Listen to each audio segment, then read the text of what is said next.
La sardana i la religió de les bruixes va ser la temàtica de la conferència que es va fer el passat divendres 3 de maig a la sala municipal. La xerrada va anar a càrrec de Jordi Bilbeny i estava organitzada pel MAPA i per l'Institut Nova Història. Jordi Bilbeny va exposar la relació que hi pot haver entre la sardana i les antigues trobades de bruixes, anomenades juntes o plecs, i que van ser prohibides per les autoritats eclesiàstiques. És una cosa poc treballada, però que ja ho ha dit algú al llarg dels temps,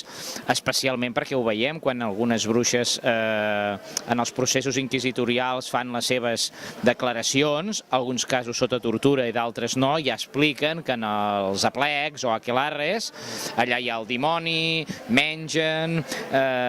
beuen, hi ha una sèrie d'actes sexuals i ballen una sardana.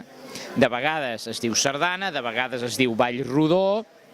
però gairebé sempre apareix aquest ball en cercle a l'entorn d'una foguera, a l'entorn del dimoni, a l'entorn d'un arbre, a l'entorn d'una pedra, a dintre un bosc, en una prada, sempre hi ha aquesta mena de ball rodó.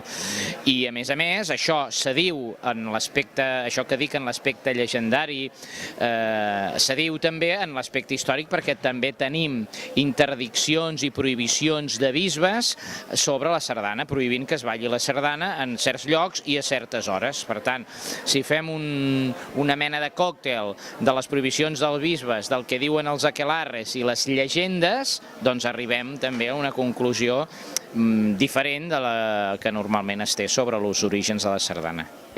L'alcalde, Josep Manel Ximenis, va presentar l'acte. Normals i corrents, com qualsevol d'aquí que podia ser aquí, simplement que per alguna mena de cosa que se'ns escapa,